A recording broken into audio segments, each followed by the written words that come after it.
Good evening, ladies and gentlemen, and welcome once again to your Monday night. It is time once again for Avenger Pretenders. Tonight we continue with the Redneck and the Geek, Mr. Sully and myself, reviewing episode 4 of Echo. So grab your favorite beverage, be it adult or not, something to munch on. Drop back in that beanbag chair of yours, sit back, relax, and enjoy the show. Sully, it's all yours. I love that you referred to it as a beanbag chair, which will eventually be back in my room. Yay! Because you need to get that back. It's right over here on the other side of the wall. So yeah, very comfortable when you're watching shows and movies like this. Yes. Exactly. Even the new age beanbag chairs, I hear, are very cozy and comfy. Oh yeah, they are. They're very fluffy. Memory foam is the way to go. I would need a crane and a couple of EMTs to get me out of one of them things if I ever sat down in one again. In your case, yes, because of your back. Yeah. Hello, everybody, and welcome to Avenger Pretenders. I'm Sully. Thank you for the intro, JT, as always, and we are reviewing episode 4 of Echo. We've got one left. Want to say hi to Will, who just popped in on Twitch. Hello, sir. He agrees on the beanbags. Yeah, well, I mean, beanbag chairs are comfy. Oh, they're awesome. They are freaking amazing. Just putting it out there, okay? Beanbag chairs, just saying, comfortable. So let's get right down to the nitty gritty when it comes to this.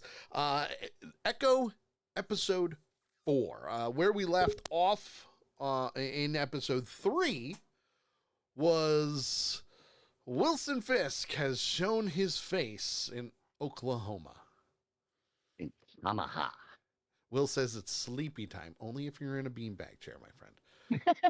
Beanbag. Are we that boring, Will? Are we that freaking boring?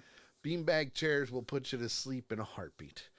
Well, I can tell you that this episode, interesting episode. Very intense. Yes, very, like, right on the line, something's going to happen intense. Right, exactly. I mean, last episode was pretty intense in itself. This even ratcheted that up, which I didn't really think they were going to be able to do, but damn it, they pulled it off. And they pulled it off beautifully. They really did. And it was, in my opinion, it was that episode of anticipation. The here's the line, and we're not gonna cross it just to piss you off, so you tune in for more. With the way that they ended 3, yes, I mean it set the feel for episode 4 right off the bat before you even turned on episode 4. The level and the feel of that episode was already set. Yes. Which it's hard to do that with something like this. It really is. And they pulled it off. They've been doing amazing with this series. They really have. It's very well written, very well done, for sure. Obviously, there are people out there that'll disagree, and that's okay. You're absolutely allowed to disagree. we're taking it from an entertainment standpoint. We're not really bored with this series. No, no. You know, we're It not. definitely keeps you on your toes. Yes. And this episode has to do with a flashback of Maya's mother, Taloa.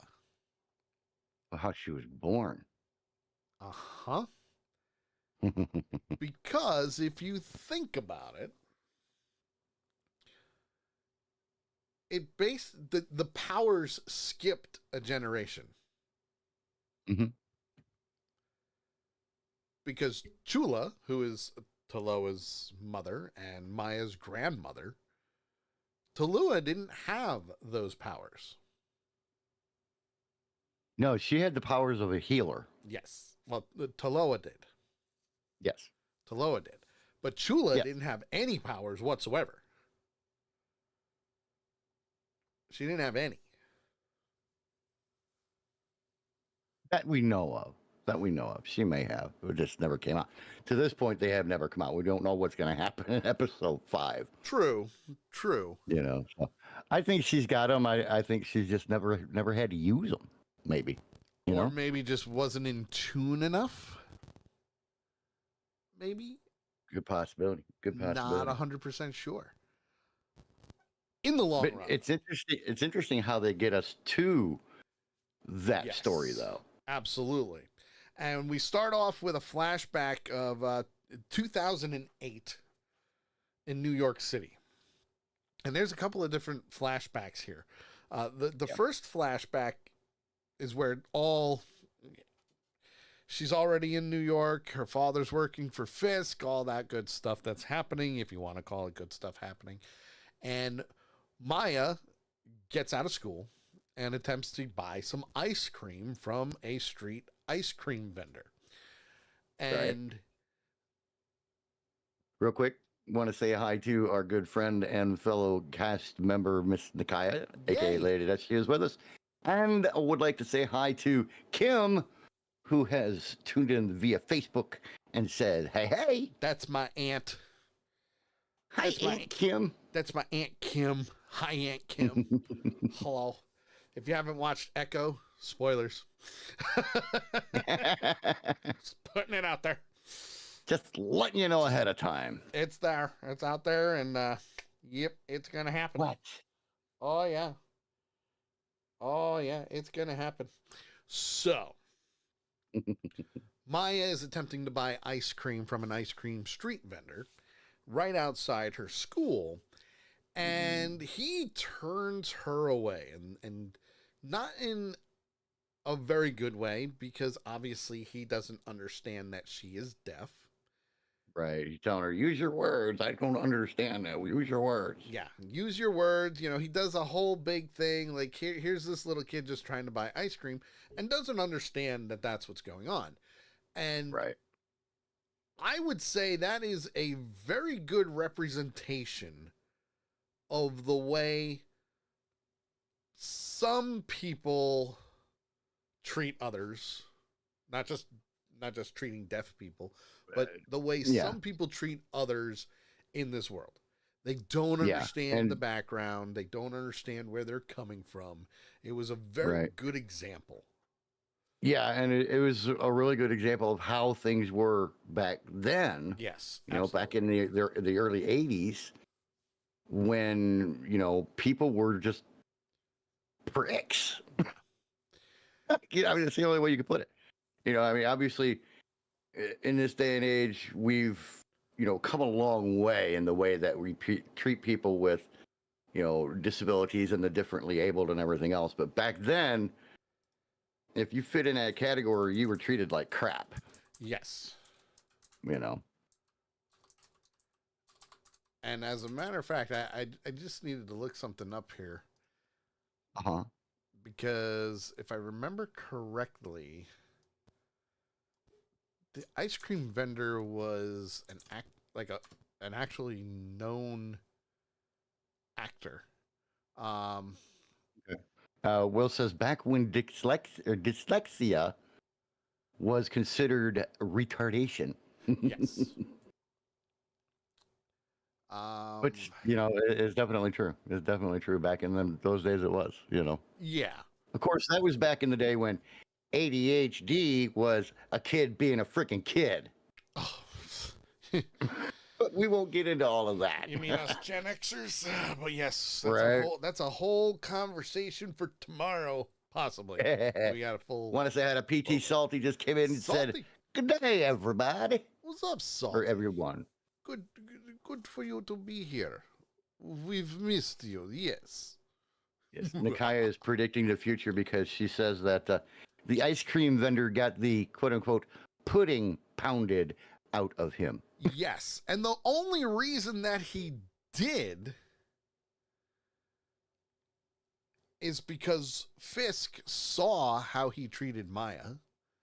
Yes. And despite what Fisk did, he wanted to make sure that Maya didn't see it.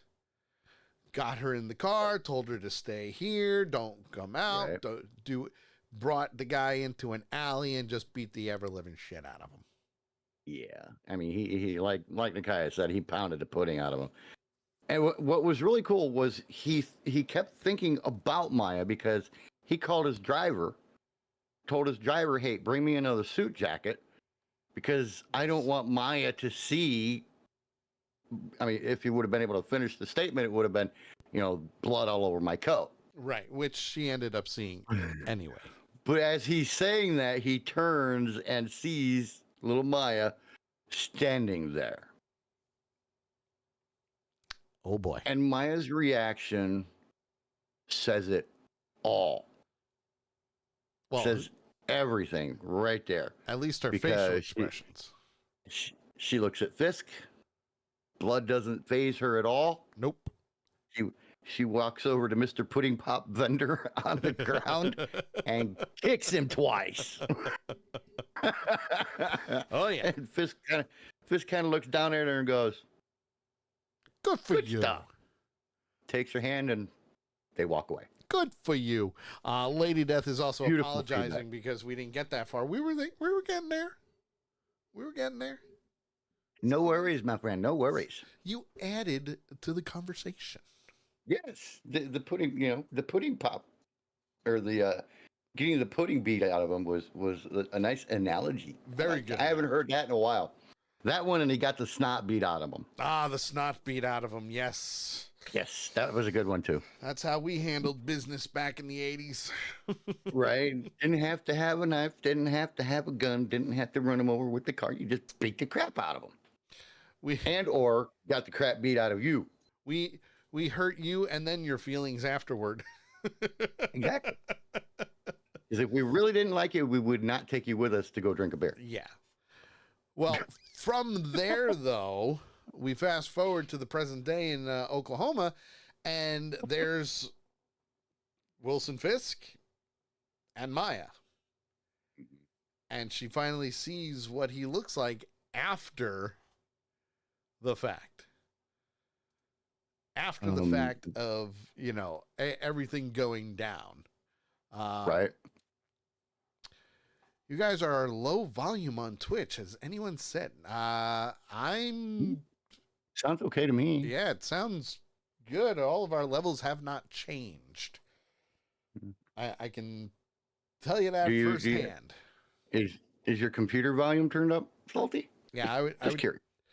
Check your volume. Because if I adjust my levels any higher, we're peaking, and we don't want to peak. We're going to be blowing your eardrums out, and we don't want to do that to you. See, you got to remember, we're broadcasters. Green line, good. Yellow line, Red line, bad. You don't want to go red line. You want to go green to yellow. So, right. Yeah. Says compared to everyone, yeah, I'm 100% just to hear yes. Interesting. Excuse me. You're excused, sir.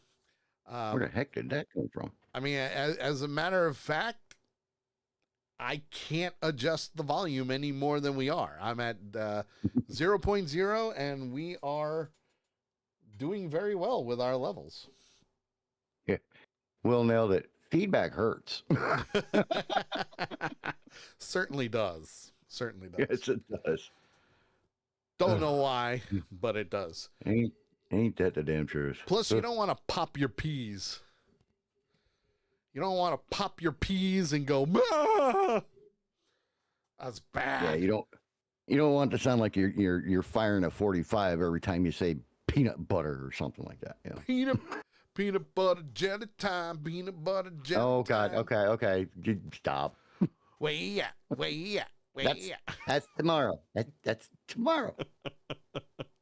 So anyway, we flash to the future, and if I remember correctly, we find Fisk and Maya having Sunday dinner. Yeah. Well, no, we haven't even gotten to that part yet. Haven't got to. Okay, brain's quite. You know how that goes. We haven't even gotten to that part yet because right now they're just standing right outside the house. That's right.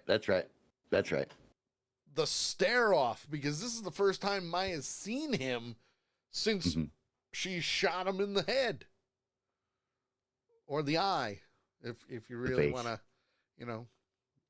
get into details. Yes.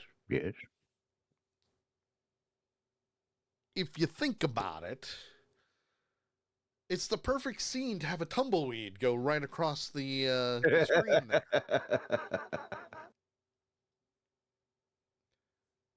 Then, and this was cool. I thought this was awesome. I thought this is a great fictional piece of technology because what happens is his goons, I'll call them that, goons, or what they are, henchmen, his lackeys, so to speak, his minions, hold her to the point where she cannot move. And they put a contact in her eye. So this way, he can communicate with her. To the point where anything he does, hands come up in her eye and it shows them signing what he's saying. And I went, I wish that was real. They need to come up with that technology. Oh my God, it would be great. No ifs, ands, or buts about it. They need to come up with that technology. They do. They really do. With their abilities to do the freaking virtual reality. There you go. With their ability to do virtual reality, I don't see why it would be that much of a step off to create something like that. That would be awesome. It would. I mean, come on, there's an app for everything now. That would be fantastic. Do you know how fast I would be able to learn sign language? Do you realize you wouldn't have to learn sign language? But I would want to learn sign language. That's the thing. Like, I've always wanted to learn sign language. I know a few things, but not nearly enough. Mm-hmm. I mean, my stepdaughter has to know sign language because she works with special needs kids and stuff like that. So, she has to know that stuff. Absolutely. But, it would be a really, really cool technology. And the nice thing is not only does it translate for her into sign language, yes, it translates her sign language, whatever sign language she does, into verbals for him. Yes. So he can it goes both ways. It goes both ways, which is great. Mm-hmm. Lady Death says Alex knows the alphabet. So do I. I do know some terms. Oh, not a lot. Sign language alphabet. Not a lot. Salty says, wait until VR, you blokes. I suspect a lawyer or two within a week. You're not wrong, man. We can come up with... If they're good ones, send them our way. We can come up with some great ideas, and then we'll be like, yeah, we didn't patent that. But this is where Fisk opens himself up and says, hey, let's go have dinner. Yeah. Last thing I expected. Last thing in the world I expected for him to do. Yeah. But But that's one of the things that Fisk is good at is keeping you off balance. Oh, hands down. That's Hands the down. easiest way to torture somebody is to keep them off balance and not knowing what's coming. Yes, absolutely. Lady Death says it's Thursday. Yes, because they used to have Sunday dinners. Yes. Sunday dinners on a Thursday. Makes sense. Well, hey, it's Fisk. He can do whatever the hell he wants. Absolutely. But that is what she said. It's Thursday. So what? I'm here. Right. Let's do this. Let's have dinner together. And they both go inside. The henchmen stay outside. And he's got food. He's got a basket of food. He's got some wine there. He's ready to go, ready to talk to her just like normal and have a dinner. And it's all food from New York. I forget what kind of food it was. I think it was like sushi or something like that, but I'm not 100% You sure. know, Don't quote me. They never actually showed. They never actually showed what the food was. The only thing they really showed and drilled down on was what was it, Laveri's or something like that, where her favorite cookies came from. The cookies. Yep. Yes, the cookies and the wine. Dessert. Dessert first. He's like, I hope these don't go the way of the wine. Well, but if you think about it, this was a very tense situation. Oh yeah, and I agree 1,000,000% with everything that she did, especially the dumping out of the wine. Oh yeah, I mean, and not touching the food either, because her being who she is and what she's learned and what she's gone through during her childhood of growing up with Fisk. Yep. She knows how she is, and even though he tells her when they're outside that he's not mad at her for what she did, that he understands and he's actually proud of her for doing it. Yeah. This is still Fisk you're talking about. Yeah. It would take nothing for him to poison the wine and poison the food and poison the cookies and everything. And the only thought in her head was, when's the attack coming? Oh, hands down. And proof of that was when the knife dropped to the floor. Yes. Well, was that really proof, though? To me, it was. To me, the knife dropping and how they both reacted and what happened after he picked it up was extremely symbolic of both sides of the people in that dinner. Okay. You know, because there's Fisk, he comes up with the knife pointing straight at her, like, you know, almost, and I hate to drop the F-bomb, but almost a don't fuck with me way that he was holding it. Well, you can do that on the show, remember? Well, I still. And she's sitting there going, okay, here it comes. Fire in the hole. But then he flips the knife over the way you're supposed to hand a knife to somebody. Yes. So again, keeping her off balance. Mm-hmm. Absolutely. And this was, to me, the most intense part, other than a little bit down the road, when he walks behind her. Yeah, but did you notice her body language? Even though he walked behind her, she was still very much paying attention and ready to go at a moment's notice. And that's she was a Wolverine trapped in a corner during this entire scene. Oh yeah, hands down. You know, and just ready for it. So. And because of what they were talking about and doing, Fisk just finally said, you know what? All right, fine. If you don't want to have dinner with me, I did get you dessert, but let's get right down to business. Let's take care. Let's get this out of the way. Here's what the deal is. All of this will go away if you come back to New York with me and then take over the empire. Everything will be yours. You take it all over. It's yours. Here you go. I'm handing you the keys to the city. You want to be the queen bee, and I'm offering that to you. Here you go. Here's the way to do it. Come on home with me. What do you think ran through her head though when he said that? In reality, If, it was if it was you sitting in her place, okay. and Fisk said that to you, what would go through your head? What would be the first thing that runs through your head? I don't trust you. That's Okay. the first thing that would go through my head. I don't trust you. Right? Mine would be, what's the catch?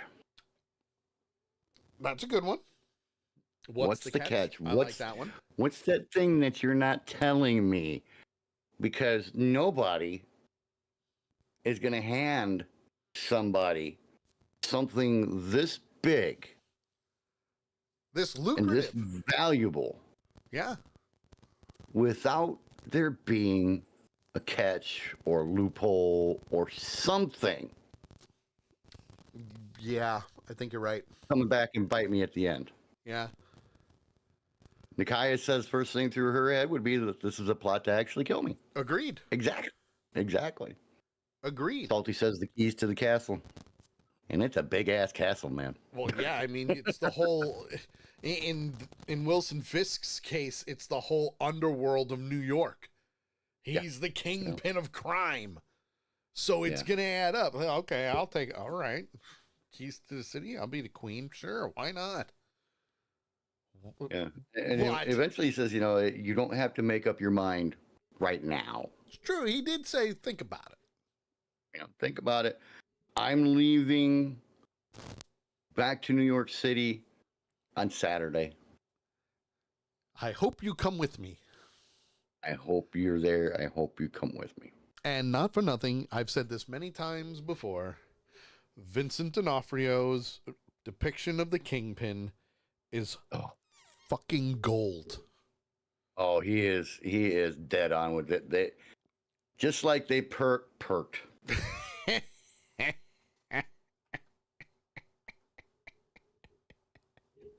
Yeah, How the hell did my brain go to coffee? You almost made it, man. You almost made it. You're halfway through and you almost made it. Even though, or just like they picked the perfect person to play Hawkeye. Yes, Jeremy Renner is awesome. Yeah. When we talked about, when we were watching the Hawkeye series and everything else, we said the same thing. The casting for this character was perfect. And they nailed it and then some with Fisk. Yes. Yes. And Vincent D'Onofrio, I cannot see anybody else besides Vincent D'Onofrio playing the Kingpin of crime. I can't. Not anymore. Not anymore. Just like Robert Downey Jr. is Tony Stark. Yeah, well, yes. I mean, just like what is it? Chris Hemsley is Thor. Hemsworth, whatever. You're lucky I remembered his first name. Here's the second one. That's 2 in one show, and it's not even Tuesday night. But I can't. I'm starting early. I can't picture anybody else really playing the Kingpin anymore. I can't. He's so ruthless and so soothing at the same time. He's calm. Soothing, that's the word. Soothing. He when he looks at you. Oh yeah. When you're in his presence, you're terrified. Yeah. Because the dude is he's so big and the looks on his face.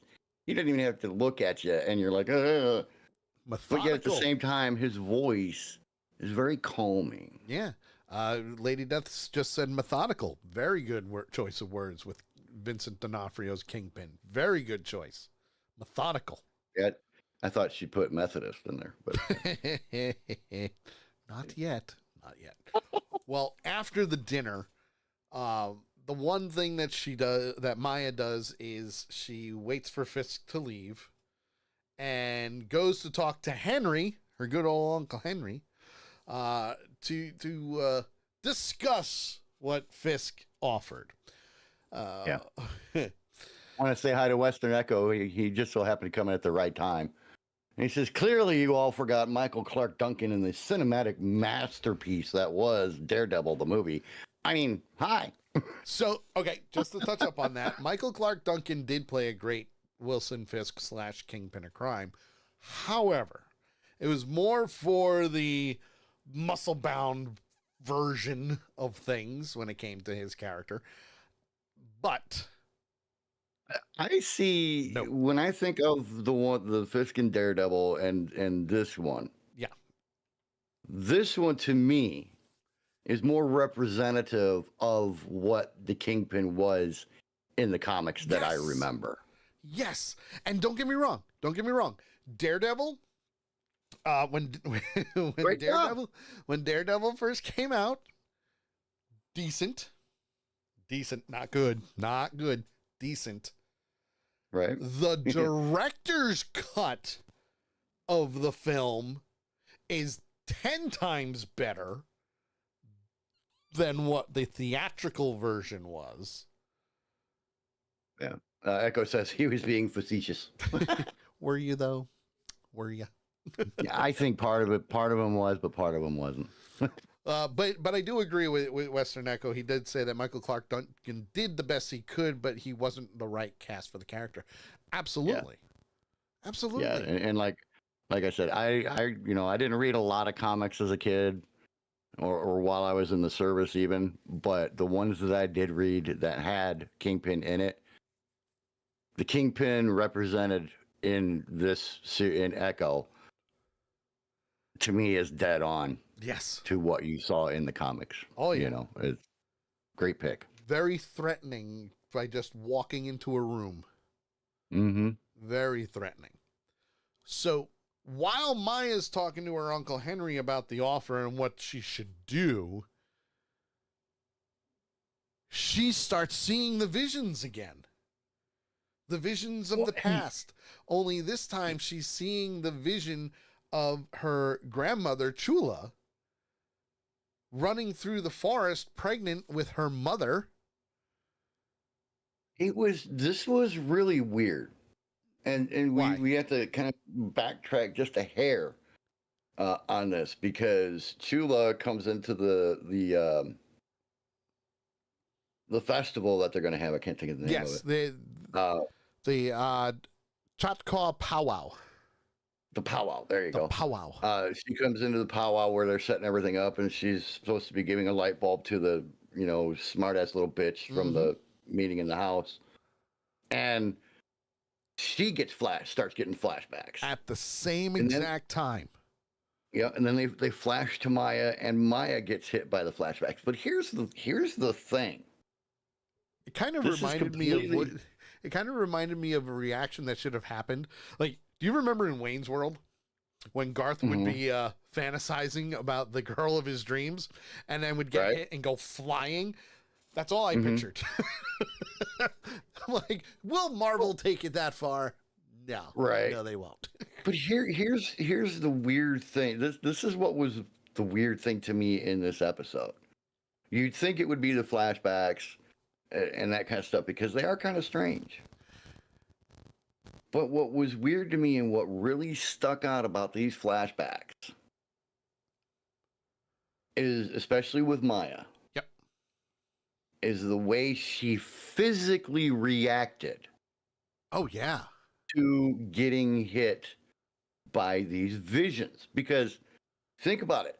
Every time she's been hit by visions throughout the show, it's been a minor version of what Chula did. Yes. Just kind of stopped in her tracks real quick. She had the vision, boom, she was right back to what she was doing. Only this damn near put her into seizures. Yeah.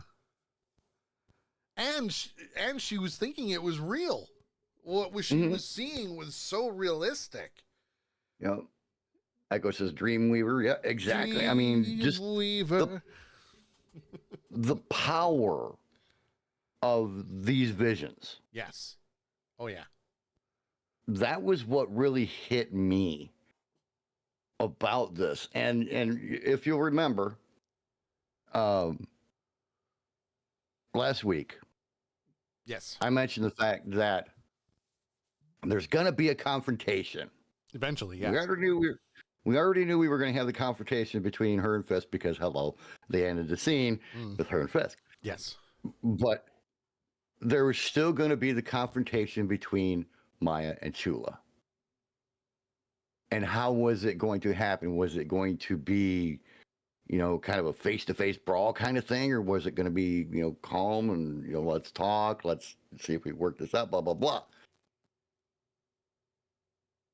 I honestly think that the ancestors in this case caused this to happen in order to force the confrontation between Maya and Chula, because otherwise Maya was avoiding it like the freaking plague. Well, so was Chula, though. I agree. Chula was too. But Chula, it wasn't that hard for her to avoid it, because with everything that she had going on. But for Maya, it was a lot more difficult. But I honestly feel, just with the way that everything happened, that the ancestors forced this powerful vision on her to force her to go see Chula, which is exactly what he did. I can't think of his name. I want to say Bucky, but I know that's not right. Uncle Henry. But it forced him to take her to Chula to figure out what in the hell was going on. Yeah, it was one of those, okay, enough's enough. It's time to talk. Knock the shit off.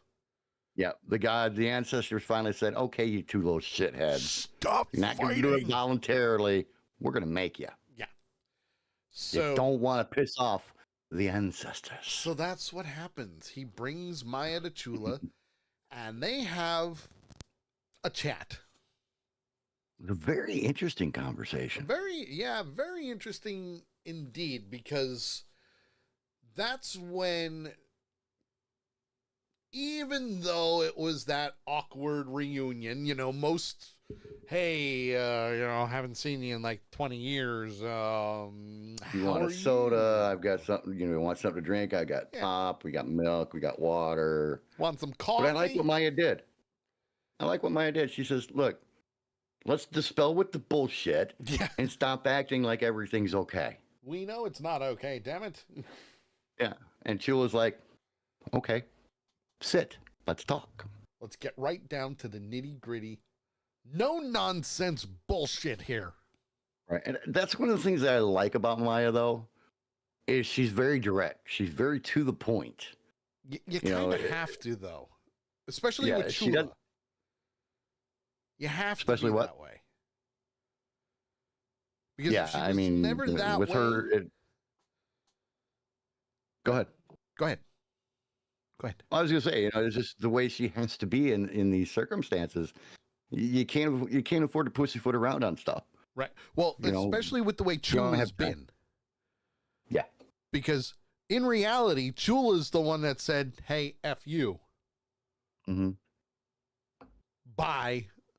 I don't want to see your face. And that came out during the conversation. Once Chula explained what was going on to her, or what was happening to her and everything. Yes. And I love the way she explained it.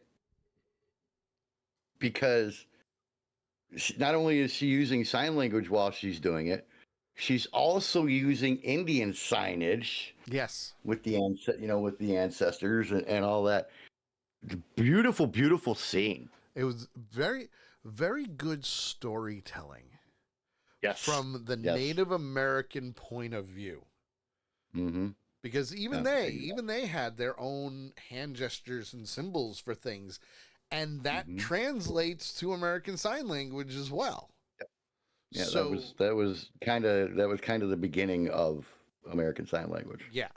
So but Chula, it was really interesting. Chula gets into the whole lineage back from the first Choctaw, Chafa, all the way up to now, and including her mother. Mm-hmm. Yeah, because that's when Chula revealed that her mother was a healer. Yes, and they get into that flashback of how Maya used her slingshot to take out a bird. and it was an accident. Yes, an accident. I don't remember that part. Yep, if you go back and watch, they do show this flashback. Because remember, most of the flashbacks that they're having, or the visions that she's having, are all based on her mother, Taloa. Okay, so the birthing flashback of Taloa being born to the flashback with Maya and the bird, it all ties together. Ties together. I must have blanked on that because I don't remember that part. The only part I remember with the bird is the woodpecker flying off of the post. Well, yeah. But she's getting the answers that she needs. She's getting to the point of why this is happening and why is it happening now. Right. So as she's going through the lineage, she's telling the stories of how the Choctaws were protectors of the land and the people. And that they share that lineage together. And she, I think it was Chula. Was it Chula that mentioned it? That I think Chula mentioned it, that it was the way of the lineage or the ancestors and nature forcing them to come together to talk about this. Right. And even though Maya felt like she was being pushed away, which she did, Chula's grief pushed not only Maya away, but Maya's father, who's now dead, which we know this. Right. Ever since that car accident. Well, and she straight out, because Maya stood up and says, "And you disowned me." Yes. You just, and she was like, "No, I didn't disown you. I disowned your father." Which, to me, is semantics. I agree. The daughter dies, the mother dies, and you kick the father out. Who has the daughter? Who has the daughter. You're not just disowning the father, you're disowning the daughter as well. Yes. And Maya even kind of mentioned that. Like, what did I ever do to you? Right. You took it out on my dad. We had to leave. What did you think was going to happen? Right. Well, it's just like if we flash back a little bit in the episode when she was talking to, I can't think of his freaking name, but the guy that runs the skate rink. Yep. When she was talking with him, and she's like, you left me in New York when my father died by myself. Yeah. And she's finally doing the confrontations and getting the things out that she needs to. Yes. Which I think is going to be a huge part of, as you reveal that Maya turns good, I think this is going to be a huge part of that happening. Yes. And going to feed into that. The big thing with this is it's that turning point of Maya understanding that she comes from this long lineage of Choctaw women that have this special ability, which we've already seen Maya use. She's already used this ability. And even though it's, you can still see after the discussion, the tension is still there between Chula and Maya, it's slowly going away. Put it this way, she described the experience as exhausting. Yes, very exhausting. But if you think about it, it's also, even though they're not fully at peace together, it's a step in the right direction. Well, everything's out on the table now. Yes. Everything. You and I have had conversations where you and I have butted heads left and right, and then we'd sit down, we'd relax, we'd calm ourselves down, and we'd talk, and everything would come out on the table, and bam, we'd work it out, and we're good to go. Absolutely. The first step has finally happened. Well, first step was actually them seeing each other. Because to this point, neither one of them has seen each other in over 20 years. So, exactly. So, the meeting happens, the confrontation happens, everything's out on the table now. Yeah. Maya has told her, I can't stand you because you abandoned me. You disowned me. You kicked me out. Yes. No, I did your debt. No, it's the same freaking thing, So, and that's why I say, I really think that this is a major part of what leads her in the direction that she's going to follow. Yes. And it's also enough for Chula to start working on a garment that I believe Taloa wore at one point in time. It wasn't finished or something, but she started working on that again. It was enough to start fixing it or repairing it or. I think she was making a dress for her daughter to wear at the powwow. Yes. I honestly believe that that's what this was a dress that she was making for her. Yes. To wear at, the upcoming powwow. Well, but she quit doing all of that because episode 3, I think it was that, when it was revealed that Maya was in town to her. Yeah. They were talking about the booths. Yes. That's right. And everything. So you should put your stuff here and blah, blah, blah.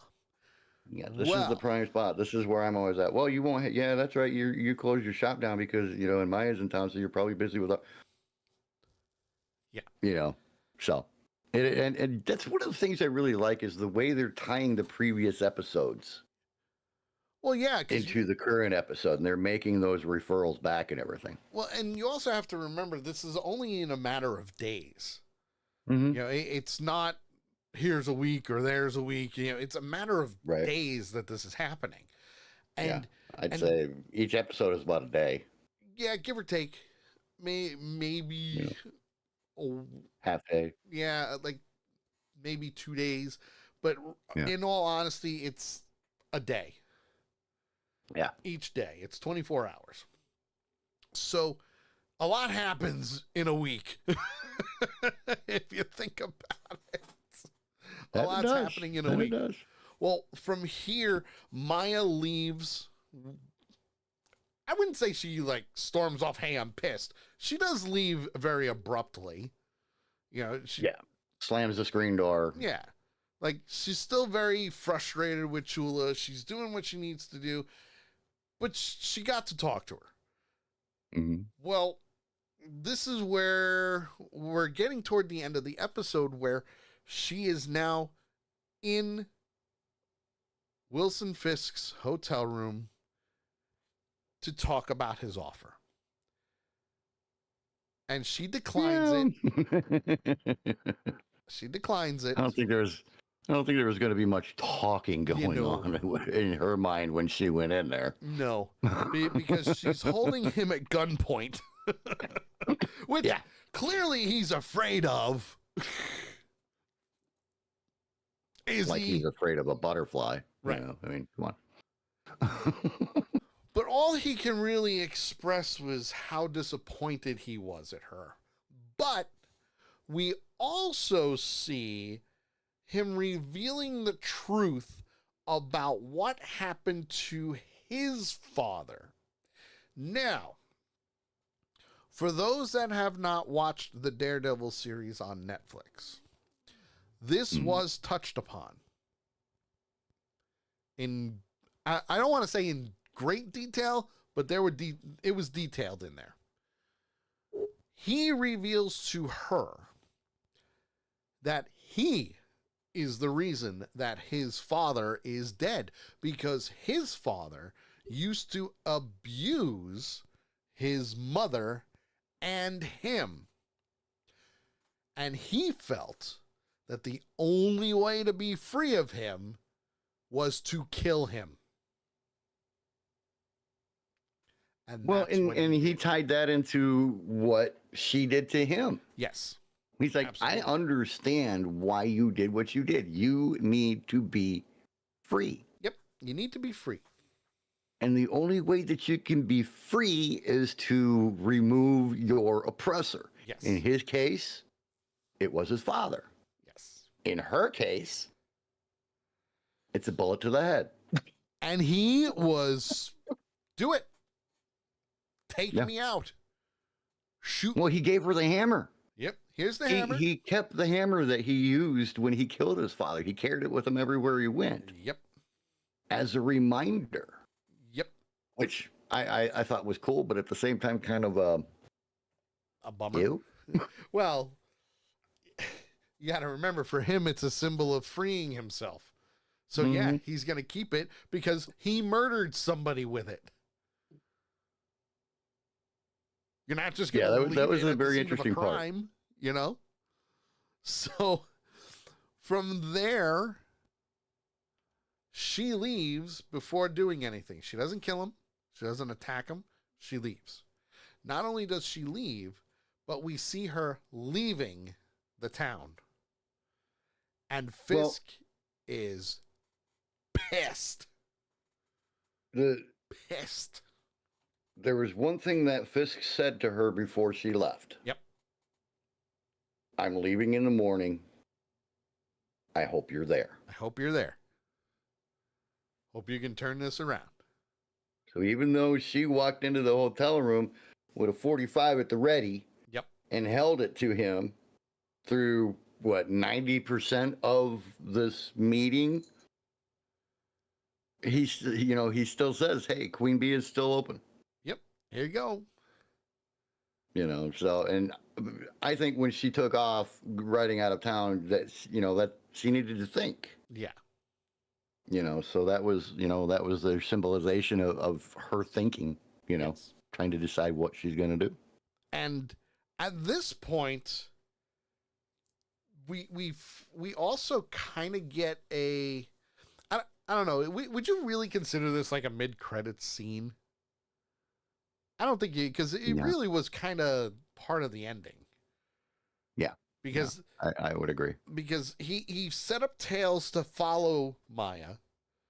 She leaves, and they report back to him saying On the plane, Yep. plane the next morning, waiting to leave. Yep, he's waiting to leave. And they say we lost her. Yep. We killed her, but she And- got away. All you see is him start taking out his anger and frustration on the wall of the jet. By putting his head through the frickin' divider.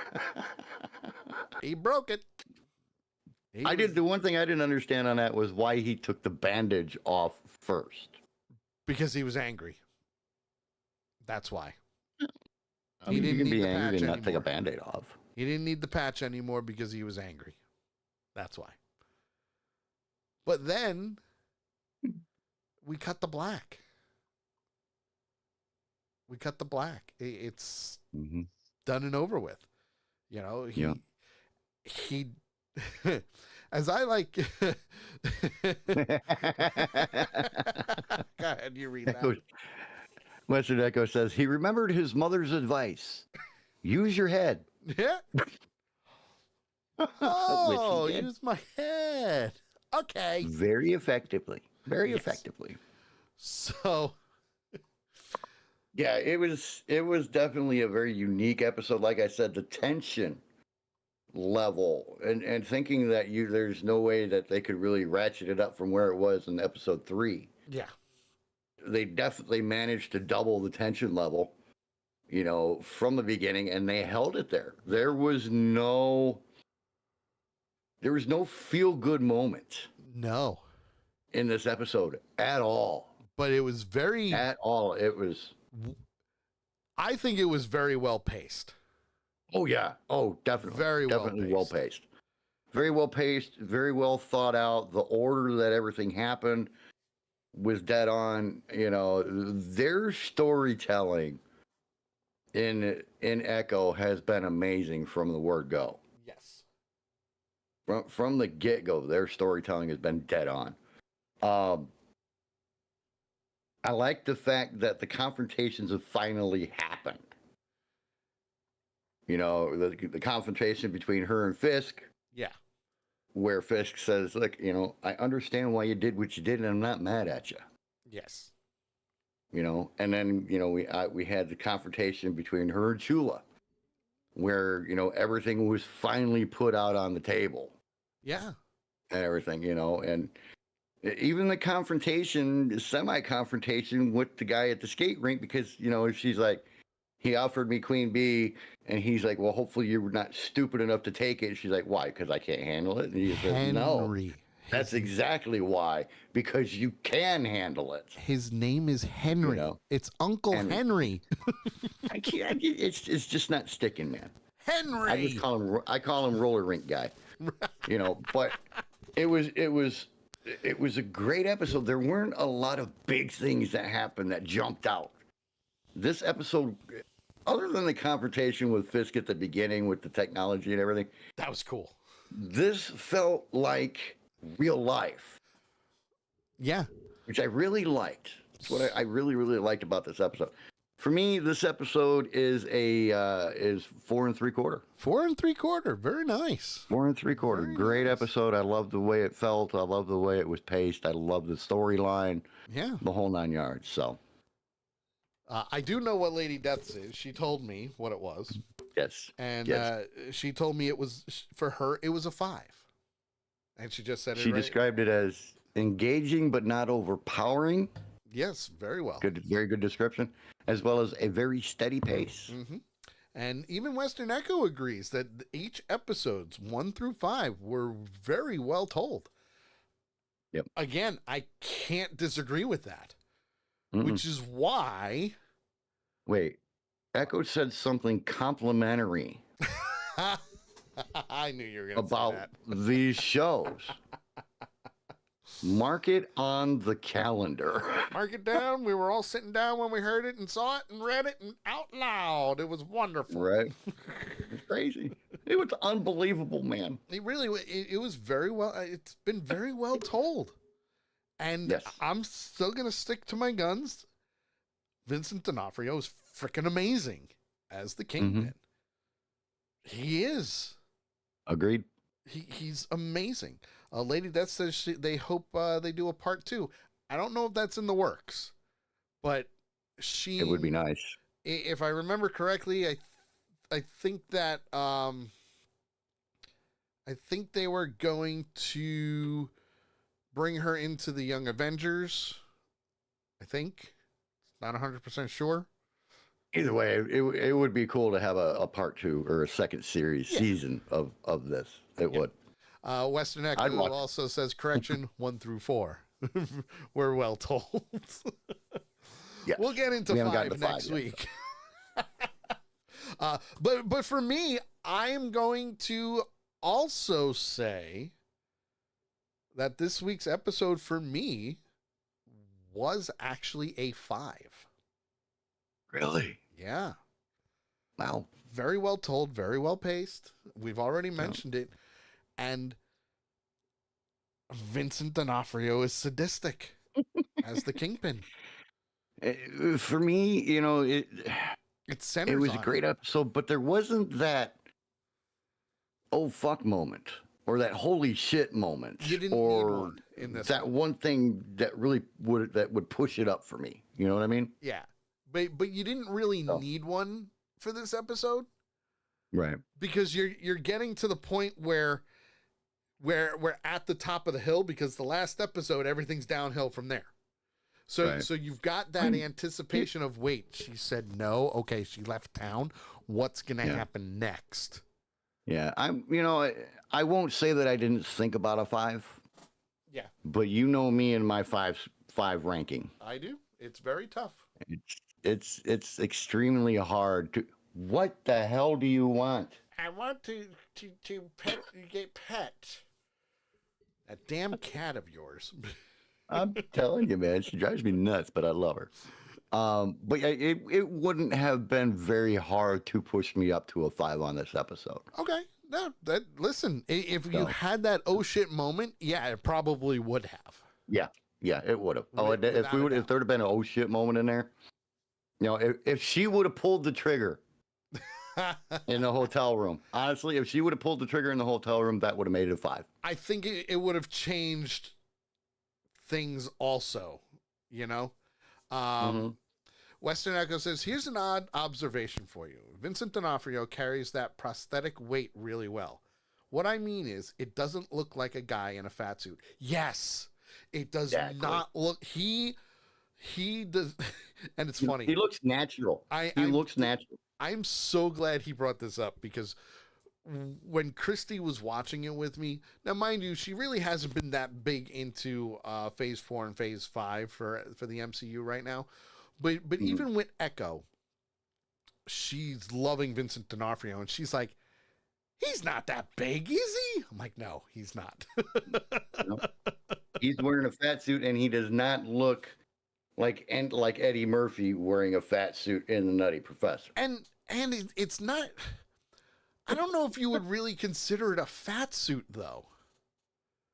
Well, he's fat, but it's a muscle fat. Yeah. It's more to give him that look of the Kingpin from the comic books. Yeah, the intimidation factor of a person who is just 6'5", 350 pounds. Yes, but it's all solid. Yes, it's to make him look like this big brick wall. It doesn't.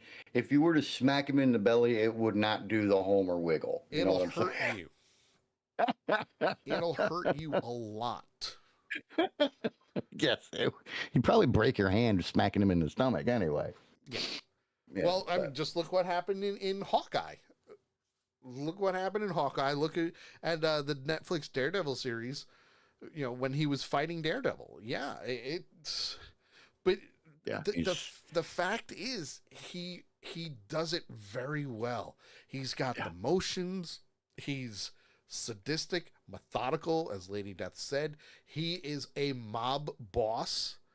Like right through. And Vincent D'Onofrio puts in his all in every single character he plays.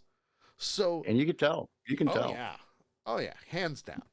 So he's a method actor who doesn't act like a method actor. Yes, he's still himself, and he has expressed many times, I will replay this role. Weston Echo, I'm currently down. Renting Daredevil the movie for comparison, since I haven't seen that disaster in decades. Enjoy, and just do us a favor and only use the single shot glass, not the double.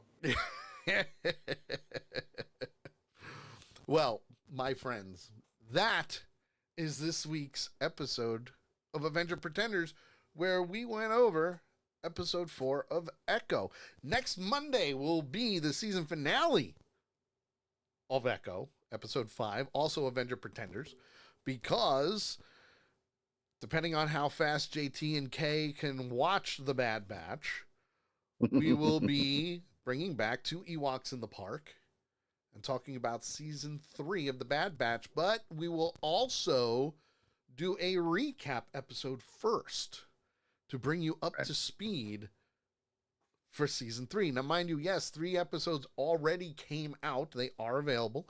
Disney Plus and Marvel and Star Wars do not sponsor this show or channel, but it'd be really cool if they did, because we're fans. I'm just saying, just putting it out there, folks. just putting it out there. Right. But we will be back live at 8 p.m. next Monday for Avenger Pretenders, and tomorrow at 8 p.m. Eastern for The Sully Show, where Lady Death has awesomely, yes, that's right, I said it, awesomely, helped us with our prep sheet once again. And hopefully, hopefully we'll get into the I can't believe I read that we forced her to do last week and never got to. But it's going to be awesome. Yes. We'll take it with stride and do what we need to do. So, for the redneck, there he is, having some fun. I am the geek. We will see you all tomorrow for The Sully Show. 8 p.m. Eastern, right here on Accidental Punch TV. Have a great night, everybody, and we will see you tomorrow. Bye-bye.